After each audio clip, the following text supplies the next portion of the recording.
Hi friends, நம்ம இந்த வாரம் ஆன்மீக கதைகளில் சுந்தரகாண்டம் கதைகளை பார்த்துட்ருக்கோம். அந்த வகையில் கதை போன வாரம் எதோட முடிந்ததுங்கிறத நம்ம இப்போ பார்க்கலாம். ராவணனுக்கு வாலி பெயரை கேட்டதுமே தூக்கி வாரி போட்டுருச்சு. வாலிக்கிட்ட தான் உயிர் தப்பிய விஷயம் அவருக்கு ஞாபகம் வந்தது. அப்புறம் வாலியை பற்றி விசாரிக்கிறாரு. இப்போ இதோட தொடர்ச்சியை நம்ம பார்க்க ஆரம்பிக்கலாம். ராவணன் வாலி பற்றி கேட்க ராவணனுடைய தடுமாற்றத்தை கவனித்ததும் அனுமன் பதில் சொல்ல ஆரம்பிக்கிறாரு. லங்காதிபதியே, என் அரசரின் அண்ணனான வாலியும் உன்னை மாதிரி தான் தம்பியோட மனைவியை அபகரித்து தன்வசப்படுத்த பார்த்தாரு. வரபலத்தோட யாராலும் அசைக்க முடியாத வாலியவே ஒரே அம்பால் வீழ்த்தினார் ஸ்ரீ ராமச்சந்திர மூர்த்தி. அதாவது வெல்லவே முடியாதுன்னு பெயரெடுத்த வாலியையே வென்றவர் தான் எங்கள் அண்ணல்.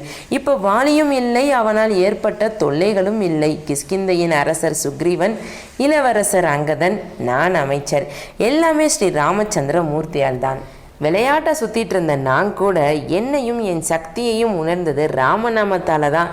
அனுமன் சொல்ல ராவணனுக்கு வாலி உயிரோடு இல்லை அப்படிங்கிற தகவல் ஒரு பெரிய நிம்மதியாக இருந்தது. வாலி செஞ்ச தப்பு தான் அவன் உயிரை பறிச்சது. இப்போ நீ செய்கிறதும் அதே தப்பு தான். வாலிக்கு நடந்தது தான் உனக்கும் நடக்கணுமான்னு யோசி.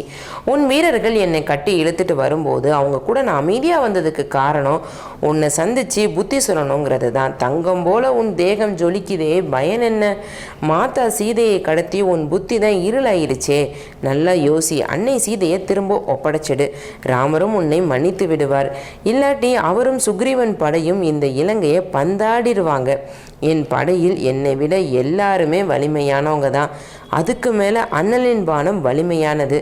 நீ அழிஞ்சு திருந்த போறியா, இல்லை என் பேச்சை கேட்டு புரிஞ்சு திருந்த போறியா அப்படின்னு அனுமன் கேட்குறாரு. அனுமனுடைய வார்த்தைகள் ராவணனை இன்னும் கோபப்படுத்தியது. தன் மகனை இருந்த பிரகஸ்தனுக்கு இன்னும் பயங்கர கோபம்.